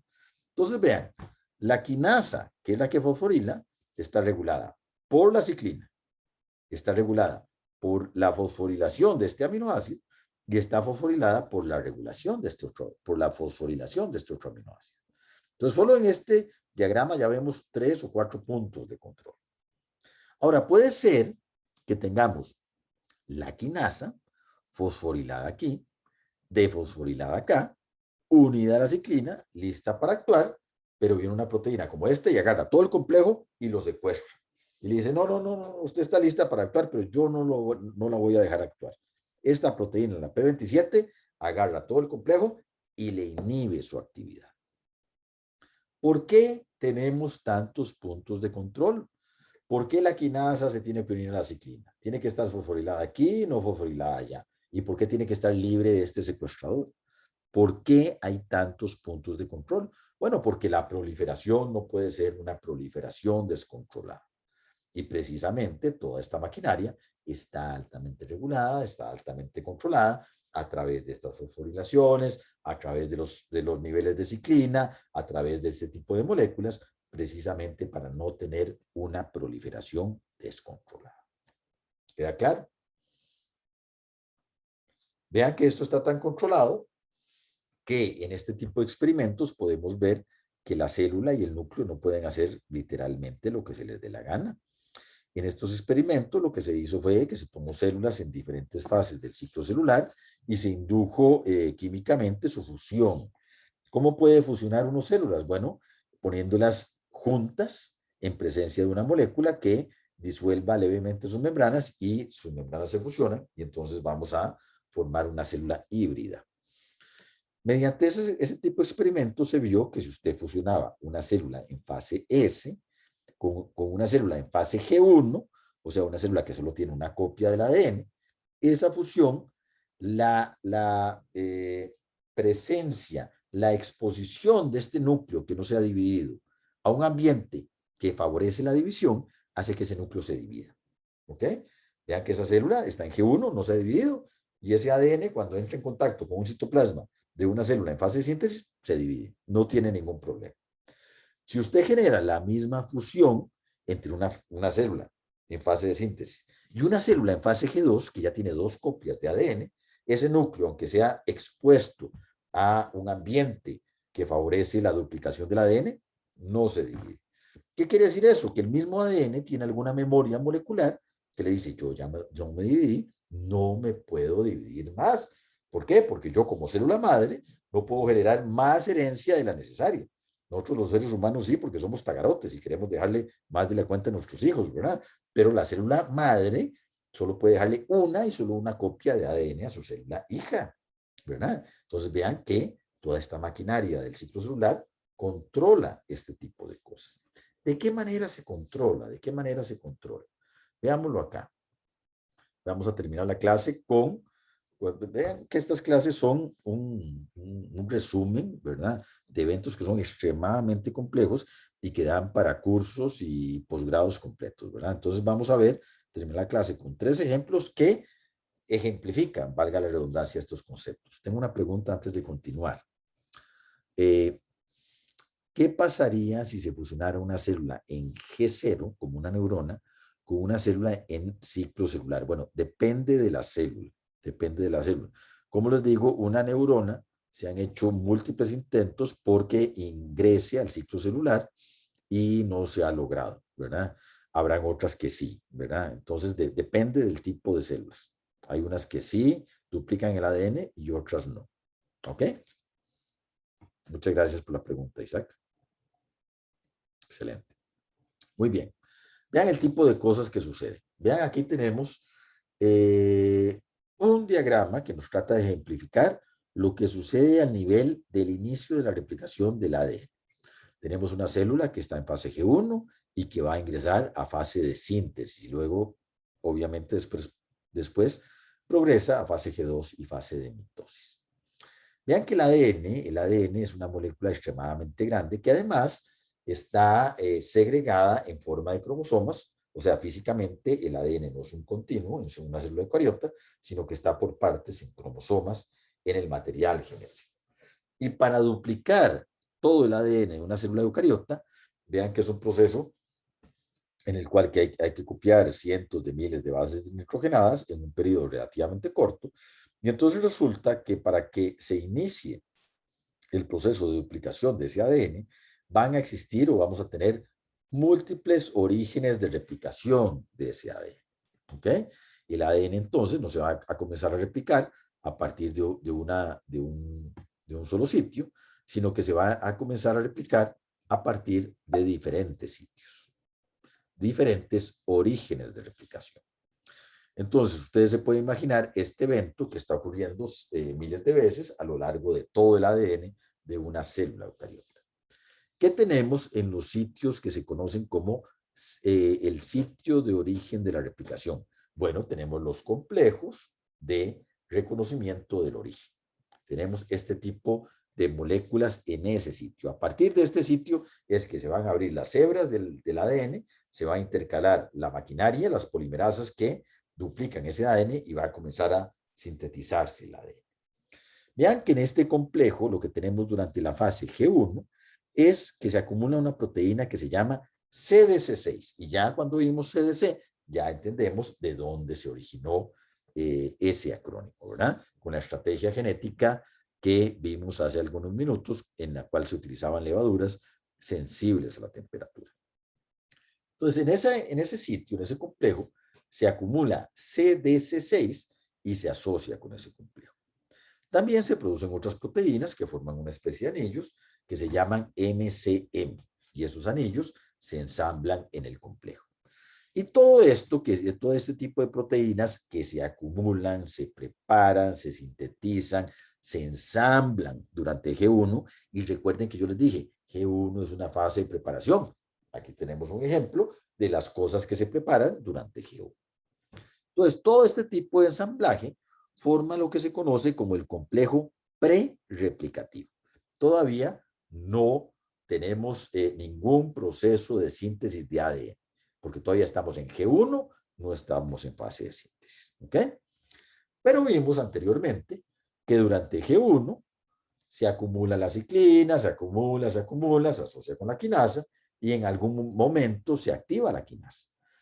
Cuando la quinasa se activa, comienza a fosforilar y esa fosforilación es el banderazo de salida para que ocurran cosas. Vean, se activa la quinasa asociada a la ciclina S y eso desencadena la fase de síntesis. Vean qué tipo de cosas pueden ocurrir a través de esa fosforilación. Se fosforila CDC6 y esa fosforilación es una señal de degradación. Entonces CDC6 va, se degrada, se fosforila el complejo y es una señal para que estos anillos se muevan. Y los anillos comienzan a moverse, abren la doble hebra del ADN, permite que se intercalen las polimerasas y comienza el proceso de replicación del ADN. ¿Lo ven? Entonces, aquí tenemos asociado el evento de fosforilación y tenemos representados solo 2 sustratos de fosforilación de la quinasa. La quinasa fosforila cientos de sustratos. Aquí tenemos un ejemplo en particular mediante el cual la fosforilación está dando paso a la síntesis del ADN. Ahora, mientras la célula esté en fase de síntesis o cuando el ADN se haya ya duplicado y la célula esté en fase G2 y fase de mitosis, pero no se haya segregado, vean que el complejo permanece fosforilado. CDC6 va a estar fosforilado y entonces va a estar degradado, no va a haber CDC6, y hasta que esto no desaparezca, no se puede ensamblar un nuevo sitio de origen de la replicación. Es necesario que esto se defosforile y que nuevamente CDC6 defosforilado pueda acumularse para que nuevamente en G1 podamos iniciar otro ciclo de síntesis del ADN. Y eso no va a ocurrir hasta que la célula no se divida por otros mecanismos de control molecular. ¿Entienden? Entonces, este diagrama nos representa de manera muy bonita y muy elegante cómo la fosforilación inducida por la quinasa nos va controlando este tipo de eventos. ¿Ok? Aquí tenemos otro ejemplo que es bastante ilustrativo. Y vean que este ejemplo es un ejemplo que nos habla de también cómo la fosforilación controla el paso de una fase del ciclo celular a la siguiente. Véanlo acá. Tenemos esta proteína que se llama E2F. Y E2F es un factor de transcripción. ¿Qué es lo que hacen los factores de transcripción? Generalmente los factores de transcripción se encuentran en el citoplasma secuestrados por una proteína. Y cuando digo secuestrados nos podemos referir a la clase de transporte de proteínas que vimos, creo que fue la primera que vieron ustedes conmigo. Y si recuerdan, en el transporte nuclear habían secuencias de localización nuclear. Bueno, resulta que el factor de transcripción tiene una secuencia de localización intracelular que va a estar siendo ocultada por esta proteína, la proteína RB. Entonces, en el momento que esta proteína es fosforilada, y adivinen quién la fosforila, una quinasa de estas que controlan el ciclo celular. En el momento que esta proteína RB es fosforilada por la quinasa, sufre un cambio conformacional, se separa del factor de transcripción, expone entonces el factor de transcripción la secuencia de localización intranuclear, ingresa al núcleo por los mecanismos que vimos hace 3 o 4 semanas, ingresa al núcleo. ¿Y qué hace el factor de transcripción? Es una proteína que encuentra secuencias promotorias, se une a esas secuencias promotoras del ADN y induce la transcripción de ciertos genes.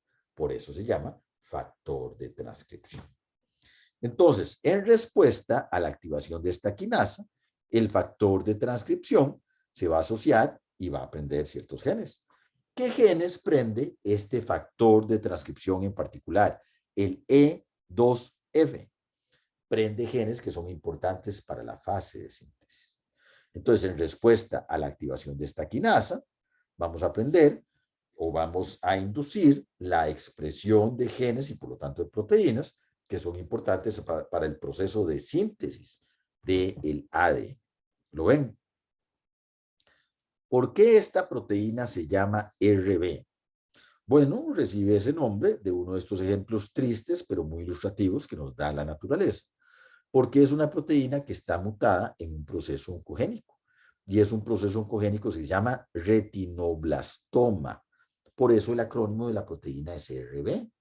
Resulta que esta proteína se encuentra mutada en un tipo de cáncer ocular que ocurre en niños. Hay niños que tienen una mutación en RB.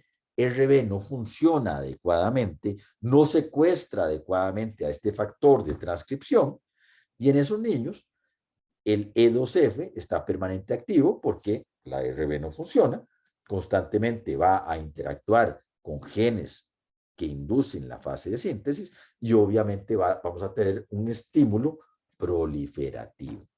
Y recordemos que la proliferación descontrolada es un estímulo oncogénico. Entonces aquí tenemos una asociación de control del ciclo celular y qué es lo que sucede cuando el control apropiado no existe. Tenemos una susceptibilidad incrementada para un proceso oncológico. ¿Ok? Entonces, nuevamente otro ejemplo en el cual estamos viendo cómo el control del ciclo celular, esta maquinaria a través de la fosforilación funciona para que la célula progrese en el ciclo celular, y adicionalmente un valor agregado es que estamos viendo qué es lo que sucede cuando este control no funciona de forma adecuada. ¿Ok?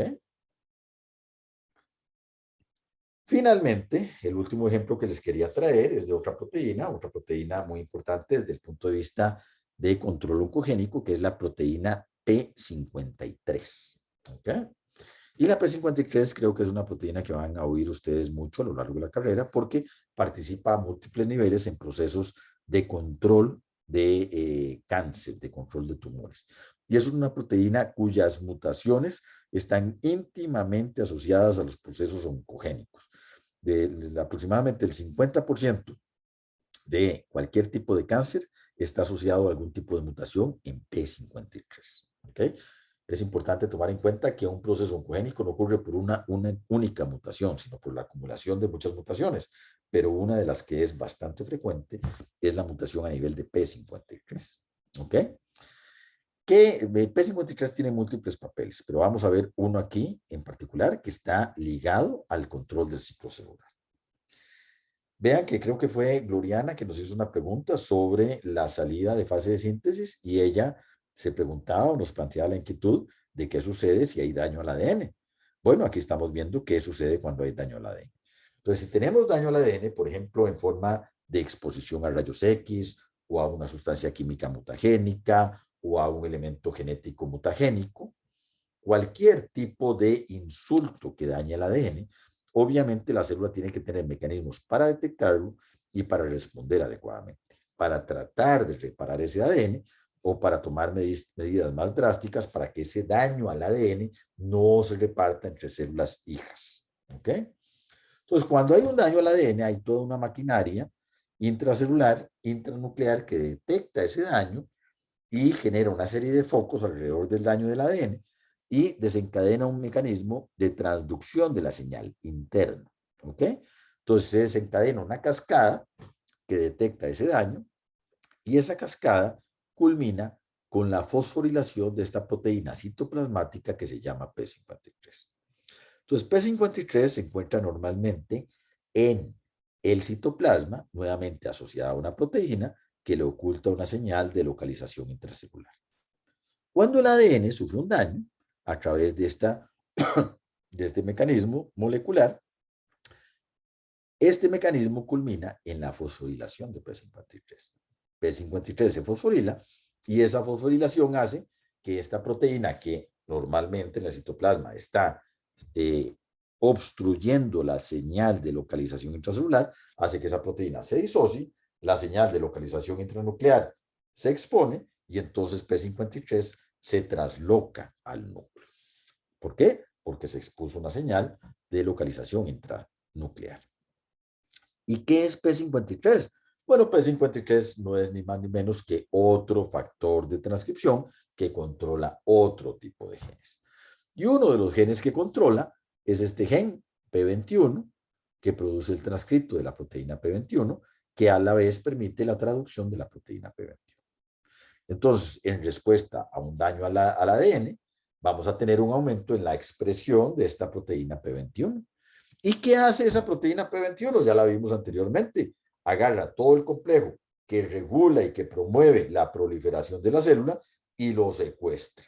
Y aunque la quinasa esté unida a la ciclina, esté fosforilada en el sitio activador y esté defosforilada en el sitio inactivador, cuando se activa P21, P21 toma todo ese complejo e impide que el complejo funcione.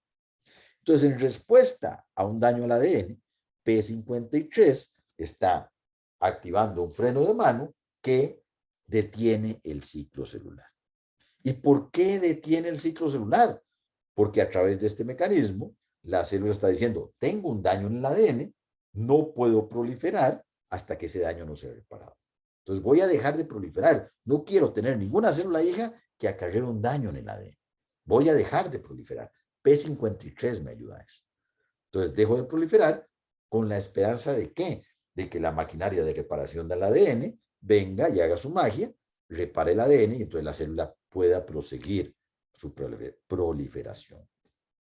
Si el daño es tan grande que no puede ser reparado, P53 toma una decisión más altruista y le dice a la célula, mejor, desaparece, pégate un tiro, suicidate, entra en un proceso de apoptosis, porque es mejor que vos desaparezcas a que nos generes una serie de generaciones de células hijas que van a acarrear una mutación en el ADN. ¿Lo ven? Entonces aquí tenemos asociado el proceso del control del ciclo celular al detenimiento de la maquinaria que controla este ciclo celular. ¿Estamos de acuerdo? Alguien mencionó hace algunos minutos, tal vez hace casi como una hora, la participación de virus en este tipo de procesos y también alguien más añadió la importancia del control del ciclo celular con los procesos de tumorogénesis. Bueno, precisamente esta última diapositiva nos da sustrato y nos ejemplifica muy bien cómo algunos virus utilizan nuestra propia maquinaria del control del ciclo celular en su beneficio. Recordemos, probablemente ustedes ya saben, pero también lo van a ver abundantemente a lo largo de la carrera, que los virus requieren toda la maquinaria molecular, biosintética y celular de la célula eucariota que van a parasitar para poder reproducirse. Entonces, obviamente, al virus le interesa que su célula huésped se multiplique. No le importa las consecuencias de esa multiplicación. Por eso hay muchos virus que son oncogénicos, ¿verdad? Porque el virus llega, ingresa a la célula y dice que se multiplique esta célula y mientras más se multiplique, más me multiplico yo. ¿Ok? Bueno, resulta que a través de miles de millones de años de coevolución, hay virus, por ejemplo, que han capturado la proteína C huésped de esta proteína, la P21. ¿Estamos de acuerdo? Entonces ingresan, capturaron ese gen y lo incorporaron dentro del genoma del virus. Y lo comenzaron a modificar de manera que interactuara con este complejo, pero no lo inhibiera. Entonces, cuando generaron esa mutación, probablemente, y cuando digo cuando nuevamente, no estoy hablando desde un punto de vista maquiavélico, sino un punto de vista de selección natural. Algún virus capturó ese gen y le trajo una ventaja competitiva.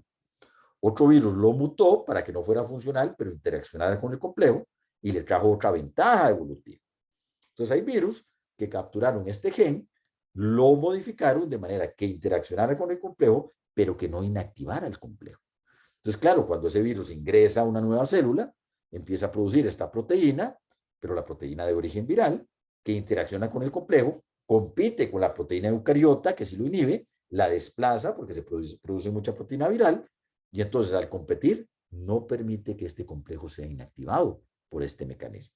Y obviamente ese es un mecanismo pro-proliferación, que induce la proliferación. ¿Por qué? Porque le trae una ventaja al virus. Entonces aquí unimos un poco los dos temas que ustedes trajeron a colación hace algunos minutos, en el sentido de cómo los virus pueden interferir con el control del ciclo celular y eventualmente promover un proceso oncogénico. ¿Ok?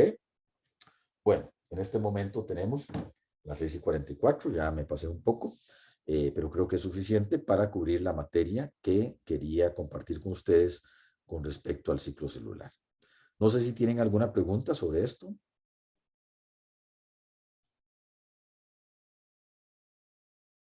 Bueno, creo que ya es tarde, ya todos probablemente estén agotados de una jornada larga. Igual les reitero, como siempre, ¿verdad? Estamos a disposición de ustedes por cualquiera de las vías de comunicación que tenemos para evacuar las dudas que tengan. Bueno, de hoy en 8 tenemos el evento bonito, ¿verdad? De nuestro módulo, que es el examen. El examen se los voy a hacer por vía de Google Forms.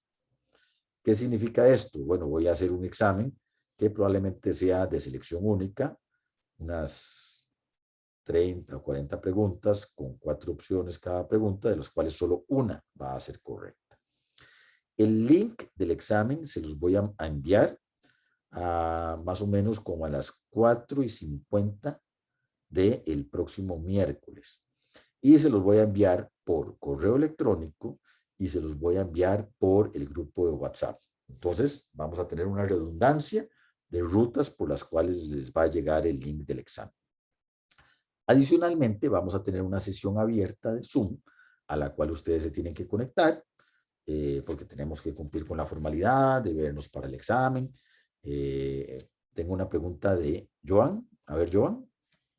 Profe, es que, bueno, según el cronograma del curso, el examen suyo es hasta dentro de 15 días, porque todavía la otra semana hay una clase de una doctora, pero esa clase no va a entrar en su parcial, obvio. Se nos había dicho que entraba para el último. Disculpa, Entonces, entonces voy a chequear eso para estar seguro de la fecha. Probablemente me confundí porque generalmente me ponen el examen a la semana siguiente que yo termino. Entonces voy a chequear esto y si está en el programa, entonces yo lo hago tal y como venga en el programa. Muchas gracias por la aclaración, Joan. Ahora igual les adelanto la metodología porque igual no nos vemos hasta que sea el examen, ¿ok? Entonces, el día del examen, sea que probablemente, como nos dice Joan, va a ser dentro de 15 días, ese día, 10 minutos antes de las 5, les va a llegar el link. Ustedes ingresan, no sé si han tenido la oportunidad de realizar encuestas a través de Google Form, pero es extremadamente sencillo. Ustedes abren el link y se les va a desplegar el examen, van leyendo las preguntas y van seleccionando para cada pregunta la opción que ustedes consideren correcta. En simultáneo van a estar conectados a la sesión de Zoom. Tengo una pregunta en el chat. Sí, es sobre lo mismo. Examen 3 de noviembre. Ok, perfecto. Voy a corregir esa fecha, que la tenía mal. Y entonces yo les mando el link el 3 de noviembre. ¿Okay?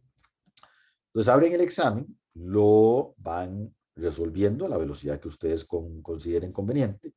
Mientras estén realizando el examen, les voy a solicitar que estén con la cámara prendida y con el micrófono apagado para que no haya interferencia con los compañeros. Y una vez que termina el examen y le dan clic a la opción de enviar, el examen me llega a mí y es un sistema que no falla, es muy robusto, a mí me llega y ya ustedes se pueden desconectar sin pedir permiso ni nada, se salen de la sesión y el examen se da por finalizado para cada uno de ustedes. En principio vamos a tener 2 horas para realizar el examen, pero yo no tengo ningún problema en quedarme más tiempo si alguien requiere más tiempo para resolverlo. Entonces, básicamente no tenemos límite de tiempo, ¿verdad? No sé si tienen alguna pregunta sobre esta modalidad. Bueno, si no hay preguntas, solo me queda agradecerle la paciencia y el estoicismo, ¿verdad?, de recibir clases por esta ruta. Esperemos que ya sea el último semestre en el cual no tengamos presencialidad. Creo que la virtualidad, si bien ha traído rutas y alternativas interesantes, está muy lejos de ser el método ideal de la comunicación y la transmisión de conocimiento. Y realmente estoy muy optimista de que nos podamos conocer en persona dentro de 1 o 2 años cuando lleguen al curso de bacteriología médica. Solo me queda agradecerles por la paciencia y en algunos minutos les estaré subiendo la clase como siempre lo hago. Bueno, muchachos, que pasen buena noche. Gracias. Muchas gracias, profe. Buenas noches. Gracias, profe. Buenas Muchas noches. gracias, buenas noches. Gracias, profe.